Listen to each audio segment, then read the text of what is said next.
आज मैं आपको बताऊंगा राहु और केतु के बारे में, और फिर आपका फलादेश शुरू हो जाएगा। यानी पहले भाव से हम शुरुआत कर देंगे। अभी तक मैंने आपको बेसिक जानकारी दी कि राशि क्या है, नक्षत्र क्या है, ग्रहों के ऊंच नीच क्या है, तो ये जानकारी दी। आज मैं बताऊंगा राहु केतु। अभी ग्रहों की जानकारी दी थी। राहु केतु को मैंने बोला था कुजवत केतु शनिवत राहु, यानी राहु का स्वभाव शनि जैसा होता है। ये अलगाववादी है। ये जिस भाव में बैठता है उस भाव से अलग कर देता है, और ये ग्रहण लगाता है। राहु अगर चंद्रमा के साथ बैठेगा किसी भी भाव में, तो उस व्यक्ति को मन में बेचैनी, क्योंकि चंद्रमा मन का कारक है, और जो राहु है ये कहीं ना कहीं अंधकार प्रिय है, ग्रहण लगाता है, टेंशन क्रिएट करता है। जिस ग्रह के साथ बैठेगा उस ग्रह के अंदर ग्रहण लगा देता है। तो चंद्रमा के साथ अगर बैठेगा तो मन में भय, मन में टेंशन, मन में डिप्रेशन। 12 भावों में कहीं पर भी बैठा हुआ है चंद्रमा राहु, आपको हो या ना हो, मान लो आपके 6, 8, 12 भाव में चंद्रमा राहु बैठा हुआ है, तो आपको डिप्रेशन और टेंशन तो आएगा, परेशानी तो आएगी। अब मान लो किसी की लगन में बैठा है, चौथे में बैठा है, सप्तम में, नवम में, कहीं ना कहीं बैठा है ऐसी जगह पर, तो हो सकता है आपको ना आए, लेकिन किसी का तो 6, 8, 12 बनेगा। मान लो किसी के लगन में चंद्रमा राहु बैठा हुआ है, ऐसे व्यक्ति को खुद को डिप्रेशन नहीं आता। लेकिन अगर वो किसी भाव का अष्टम बन जाए, यानी पंचम भाव से अगर हम उसको गिने तो 9वां बनेगा, और 6ठे भाव से अगर गिने तो वो 8वां बनेगा। तो 6ठे भाव से अष्टम हो गया वो, तो हम बोलेंगे तुम्हारे मामा या मौसी में से कोई डिप्रेशन में रहता है क्या? तो वो बोलेंगे आपको कैसे पता गुरुजी? हमने कहा भाई तुम्हारा छोटा मामा या छोटी मौसी में से कोई डिप्रेशन में रहता होगा। अभी मान लो किसी के दूसरे भाव में चंद्रमा राहु है, तो पिता के स्थान से वो 6ठा बनेगा। पिता के स्थान से गिनो 9वें भाव से, तो 6ठा बन जाएगा। तो आपने पूछा आपके पिता डिप्रेशन में रहते हैं क्या? बोला हां जी। जब आपका वो दूसरा भाव है, पिता का 6ठा भाव है। अब मान लो चौथे भाव में चंद्रमा राहु है, तो पिता का वो अष्टम भाव बन गया, तो आपके पिता को डिप्रेशन आएगा। मां का चौथा भाव होता है, और मां के चौथे भाव से 11वां भाव अष्टम भाव बनता है, तो आप बोलोगे भाई तुम्हारी मां को डिप्रेशन रहता है। इसलिए अगर किसी का चंद्रमा और राहु 11वें भाव में रहता हो तो उसकी मां को डिप्रेशन रहता है। तो हम कुंडली खोलते ही बता देते हैं, तुरंत बता देते हैं कि इसकी मां डिप्रेशन में रहती होगी, मैं तुम्हारे पिता डिप्रेशन में रहते होंगे, तुम्हारा एक भाई डिप्रेशन में होगा, बड़ा भाई, छोटा भाई, बहन, पत्नी तुम्हारी डिप्रेशन में रहती होगी। इसका मतलब ये रहा कि चंद्रमा और राहु की युति के अंदर कहीं पर भी बैठा होगा तो 12 भावों में उस भाव को आपको बताना है कि डिप्रेशन रहेगा। मन पीड़ित होता है इसमें चंद्रमा के साथ बैठने से।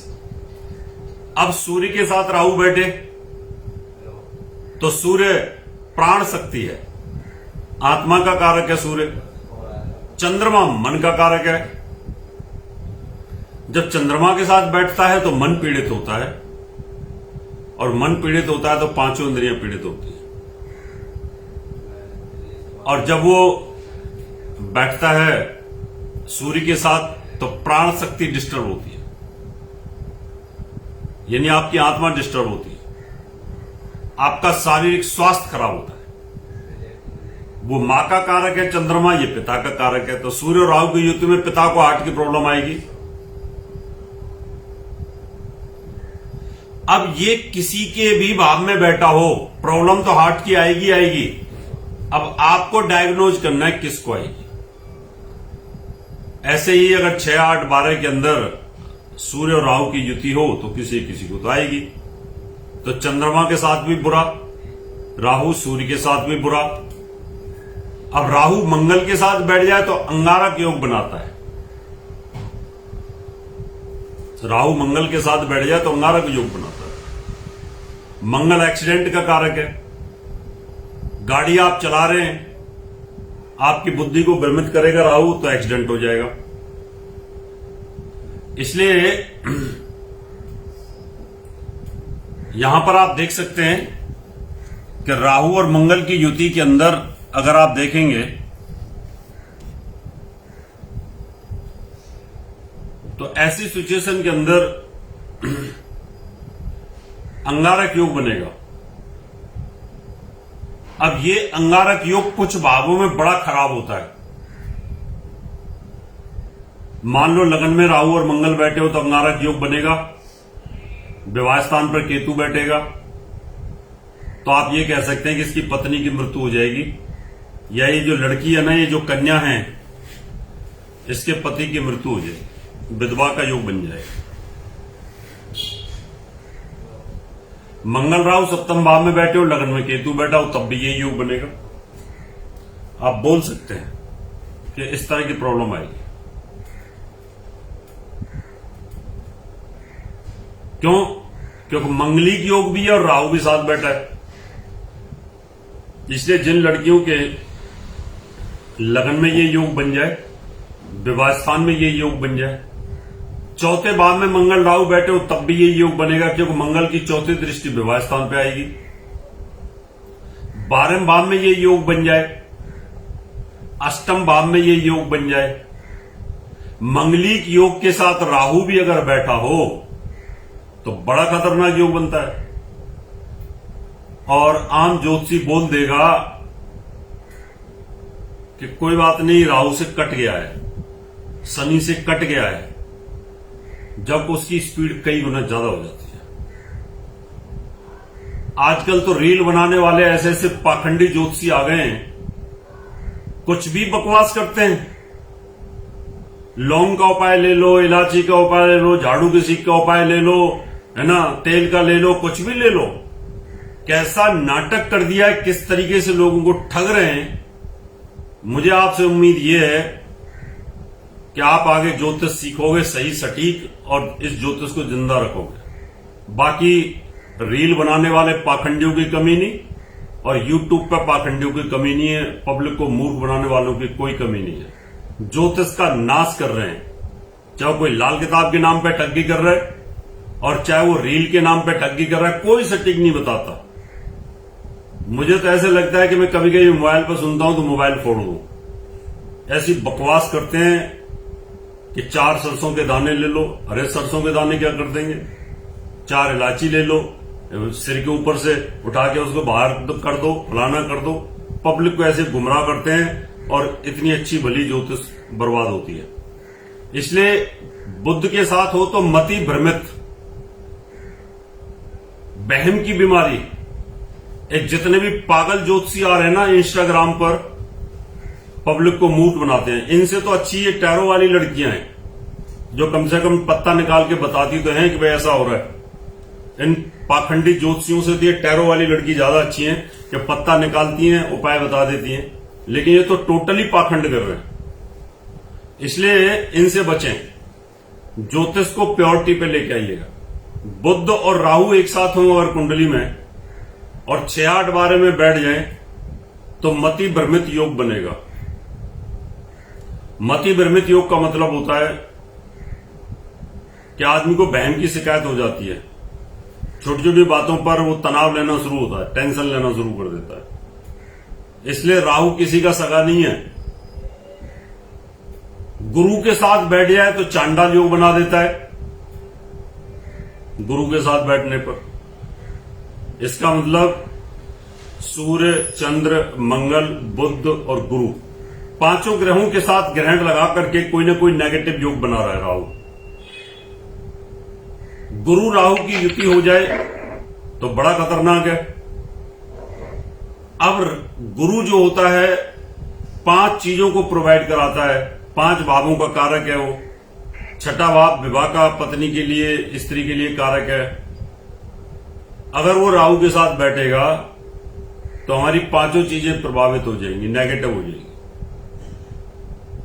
धन से विचलित हो जाएंगे, हम संतान से विचलित हो सकते हैं, विवाह से विचलित हो सकते हैं। गुरु राहु की युति में हमारा जो धार्मिक सोच है वो कहने के डिस्टर्ब हो जाती है, उसमें प्रॉब्लम्स आती है।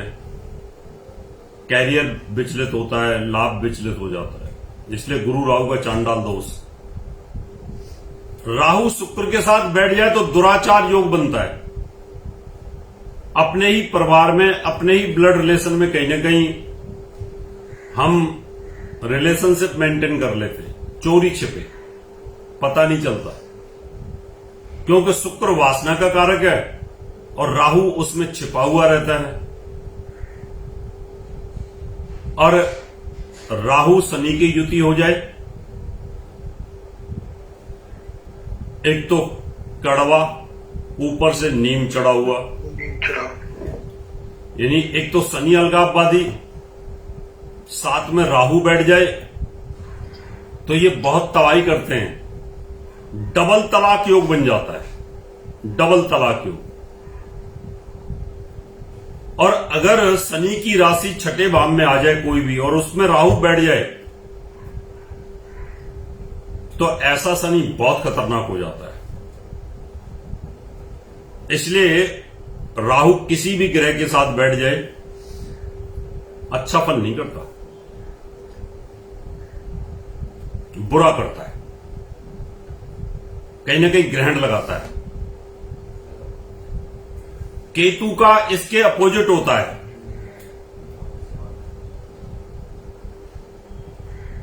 नुकसान तो केतु भी करता है, पर जिस प्रकार के गंदे योग राहु बनाता है केतु नहीं बनाता। अब केतु गुरु को मित्र मानता है, गुरु केतु की युति हो जाए तो झंडा ऊंचा हो जाता है, यानी आदमी को बहुत ऊंचाइयां मिलती हैं। केतु शुक्र की युति हो जाए तो कला के क्षेत्र में ऊंचाइयां मिलती हैं। बुध और केतु की युति हो जाए, तनाव के साथ साथ आदमी ज्ञान के क्षेत्र में, रिसर्च के क्षेत्र में ऊंचाइयों को छूता है। अगर आपका राहु बुरा कर रहा है तो केतु इतना बुरा नहीं करेगा, ये इनका प्रभाव होता है। इसलिए राहु जो होता है किसी भी ग्रह के साथ बैठ जाए अच्छा नहीं होता, ये ध्यान रखें। और जब भी फलादेश करेंगे आप तब इस चीज को ध्यान रखिएगा। अकेला बैठ जाता है कब गुरुजी? पहले सुन तो लो, मैं पढ़ाई तो रहा हूं अभी। जी गुरुजी। इतनी काहे की बेचैनी हो रही है तुम्हें? अभी मैंने ये जानकारी आपको दी कि अगर राहु इन ग्रहों के साथ बैठे तो इनका उद्देश्य मैंने बताया था कि जिस ग्रह के साथ बैठता है उस ग्रह को हरण करता है। चंद्रमा के साथ बैठा तो मन को हरण किया, कि सूर्य के साथ बैठा तो शारीरिक कष्ट दिया, बुध के साथ बैठा तो बुध की बुद्धि को हरण कर लिया, गुरु के साथ बैठा तो ज्ञान को हरण कर लिया, शुक्र के साथ बैठा तो उसकी एलिमेंट को हरण कर लिया, वासना को, प्यार को, मोहब्बत को। शनि के साथ बैठा तो उसके नर्वस सिस्टम को हरण कर लिया, यानी शरीर में लंबी बीमारियां। शनि राहु जब एक साथ बैठते हैं तो लंबी बीमारियां देना शुरू कर देते हैं, कैंसर जैसी बीमारी देनी शुरू कर देते हैं। बड़ी बड़ी जितनी भी बीमारियां हैं जिसमें डायबिटीज है, ब्लड प्रेशर है, थायराइड है, कैंसर है, टीबी है, अर्थराइटिस है, वायु विकार है, ये किडनी के रोग हैं, लीवर के रोग हैं, स्किन की प्रॉब्लम्स है, कैंसर जैसी बीमारी लंबी लंबी हैं, HIV है, ये जितनी भी बीमारियां हैं इन सब में शनि और राहु का रोल होता है। जब ये दोनों ग्रह एक साथ होकर के किसी भी पार्ट्स ऑफ बॉडी को ग्रिप करते हैं, उस पर दृष्टि डालते हैं या उसके स्वामी के साथ बैठ जाते हैं तो उस भाव में वो लंबी लंबी बीमारी आनी शुरू हो जाती है। इसलिए जिसका शनि राहु अष्टम भाव में बैठा हो और अष्टमेश भी पीड़ा में आ जाए तो ऐसा व्यक्ति लंबी बीमारी से झेल झेल करके कष्ट के साथ मृत्यु को प्राप्त होता है। इसलिए शनि राहु की कोशिश करनी चाहिए कि जब आप बच्चा कंसीव करने का मुहूर्त बताओ तो उस समय देखो कि शनि राहु की युति तो नहीं आ रही है, या राहु गुरु की युति तो नहीं आ रही है, या राहु शुक्र की युति तो नहीं है उस टाइम पर। अब ये तो छोटे ग्रह हैं शुक्र तो, लेकिन बड़ा ग्रह तो गुरु है और शनि है। इनकी युति से बचाव करने की आपको कोशिश करनी चाहिए। उसका कंसीव करने का मुहूर्त इस तरह का नहीं बताना चाहिए। अगर आप इस तरह का कोई मुहूर्त बता देते हैं तो बड़ी तकलीफ आती है। अब इसके बारे में एक धारणा और है, ये छाया ग्रह है, अलगाववादी है, ये भी डॉक्टर है, तलाक वाला ग्रह है। जिस भाव में बैठता है उस भाव से अलगाव करता है, लेकिन कुछ राशियों में अच्छा फल भी देता है। जैसे ग्रह की छाया होती है वैसा फल भी देता है। छठे, आठवें, 12वें भाव के अंदर अगर शुभ राशियां आ जाएं तो इतना बुरा नहीं करता। 3, 6, 8, 12 के अंदर इसकी पोजीशन, लेकिन अगर शनि की राशियों में अगर इन स्थानों में आ जाए तो भी बुरा फल करेगा, अच्छा फल नहीं करेगा।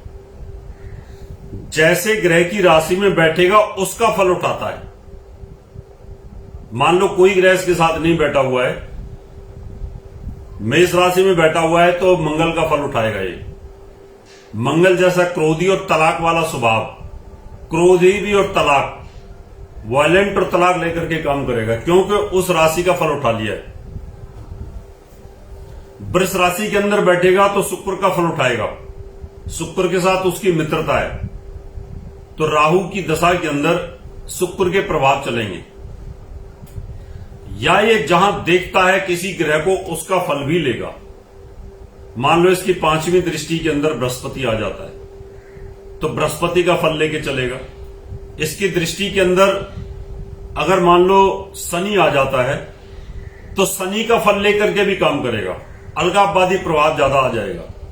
तो इस प्रकार से आपको यह देखना है कि कौन सी राशि में बैठा हुआ है, उस ग्रह का फल लेगा, उस ग्रह का स्वभाव का फल लेगा, और जिस ग्रह को देखता है उसका फल लेकर के भी काम करेगा।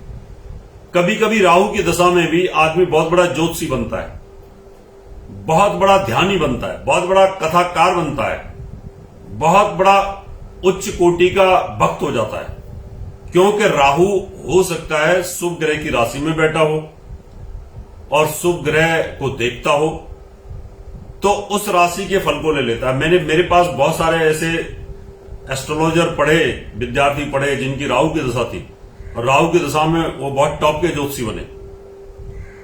तो राहु हमेशा बुरा नहीं है। 1, 5, 9 लगन पंचम नवम में इसके फल अच्छे होते हैं, बशर्ते कि शुभ ग्रहों की राशि में हो, पापी या क्रूर ग्रहों की राशि में नहीं होना चाहिए। तो इसका जो फल होगा वो फिर काफी पॉजिटिव और अच्छा हो जाता है। तो ये ध्यान आपने रखना है। केतु का जो फल होता है वो मंगल जैसा ही होता है, मारने काटने वाला, इस तरह का फल होता है। तो अब मैं आपको बताऊंगा 12 प्रकार के कालसर्प योग। ये 12 प्रकार के जो कालसर्प योग होते हैं किस प्रकार से ये काम करते हैं। इसमें लोग गंदगी ना फैलाएं, लोग जो चीट करते हैं, बकवास करते हैं, उनसे आपको बचना है।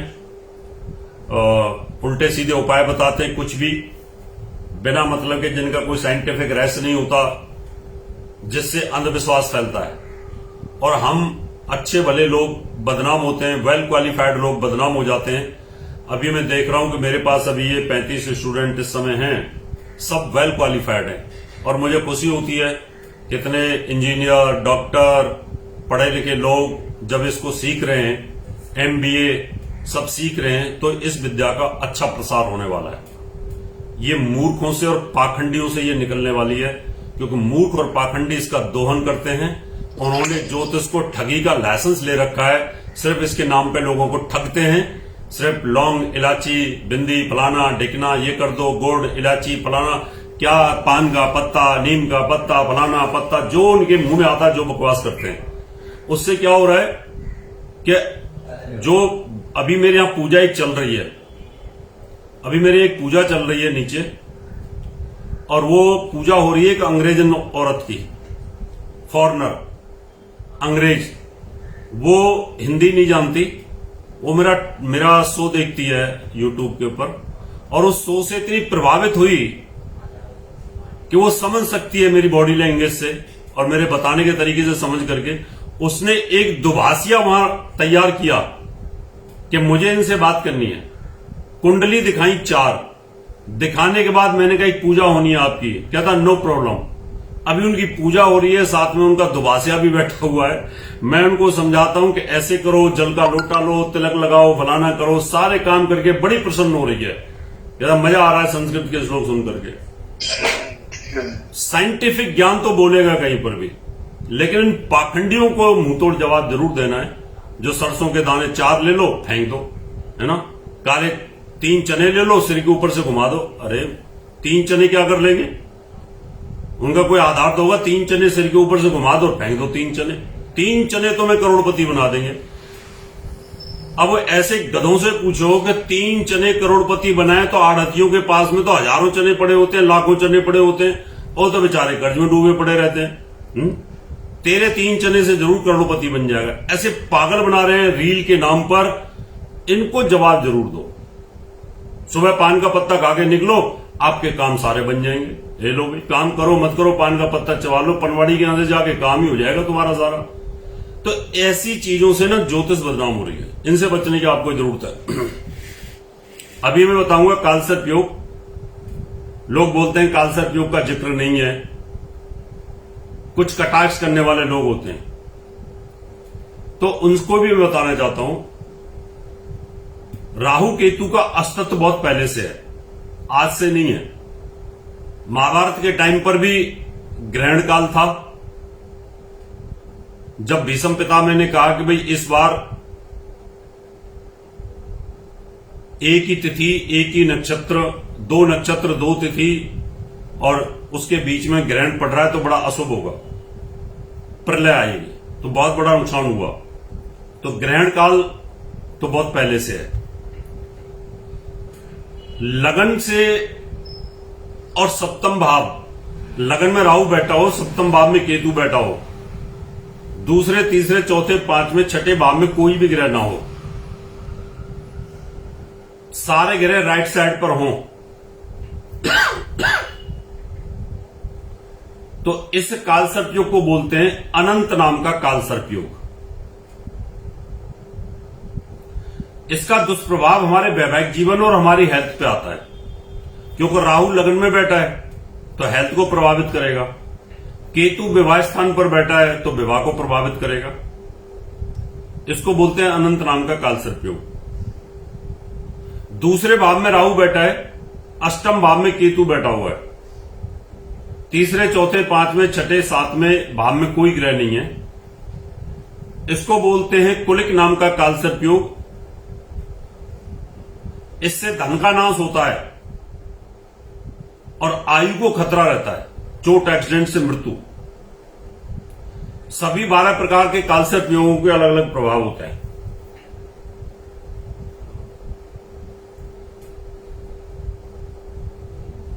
और अगर ये पॉजिटिव राशि में आ जाए तो ये अरबपति भी बना देता है, खरबपति भी बना देता है ये कालसर्प योग।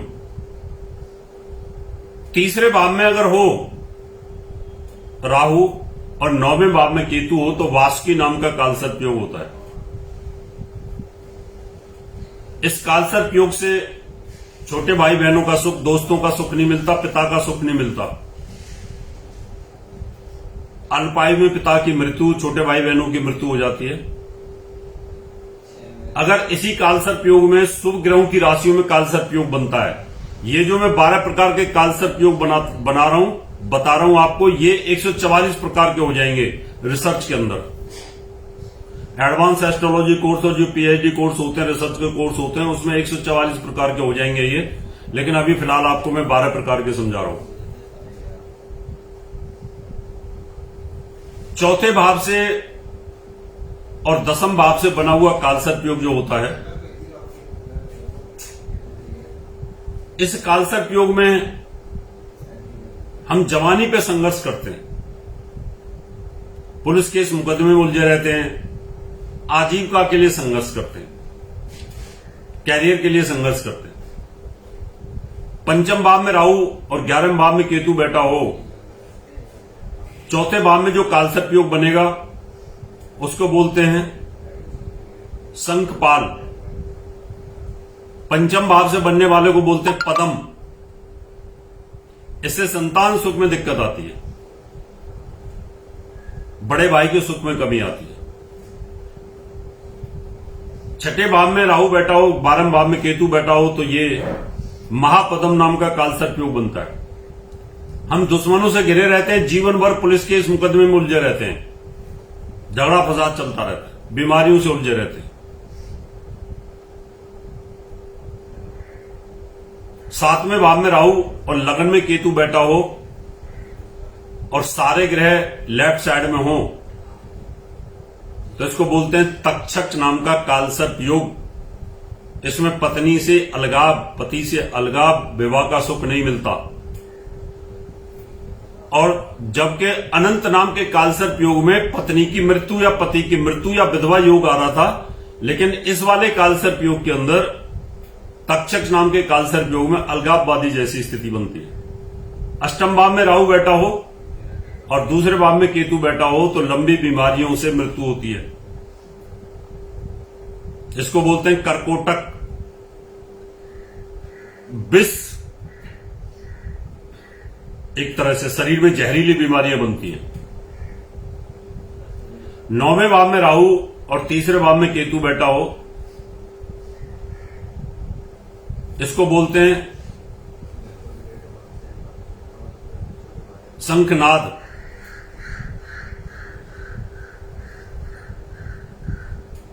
पिता का सुख वंचित होता है, छोटे भाई बहनों का सुख वंचित होता है। दसम भाव में राहु, चौथे भाव में केतु बैठा हो, सारे ग्रह नीचे की तरफ हो, तो ऐसे व्यक्ति का बचपन और बुढ़ापा दोनों खराब होते हैं, जवानी ठीक रहती है। इससे कैरियर विचलित रहता है, अनस्टेबल कैरियर रहता है, हमेशा कैरियर बदलते रहेंगे। 11वें भाव में राहु, 10वें भाव में राहु जो बैठा होता है, उस कालसर्प योग को हम पातक नाम का कालसर्प योग बोलते हैं। 11वें भाव में राहु बैठा हो तो विषाक्त नाम का कालसर्प योग बोलते हैं। इसमें संतान सुख से वंचित होता है। और 12वें भाव में अगर राहु बैठा हो तो पुलिस के इस मुकदमे में उलझा रहता है, खर्चे ज्यादा रहते हैं। और ये नाग नाम का कालसर्प योग होता है। ये सब जहरीले ही होते हैं। ये 12 प्रकार के नागों के नाम हैं, उनके आधार पर ये कालसर्प योग बना हुआ है। सबकी भिन्न भिन्न प्रकार हैं। तो ये राहु केतु की आज मैंने आपको जानकारी दी, कालसर्प योग की जानकारी दी। अब इससे संबंधित किसी को कुछ पूछना है तो पूछ लो। फिर अब मैं आपको पहले भाव की जानकारी दूंगा, लगन भाव की जानकारी दूंगा कि लगन से आप कैसे जीवन यानी क्या क्या बता सकते हैं पूरी दुनिया को, उसकी जानकारी मैं आपको दूंगा।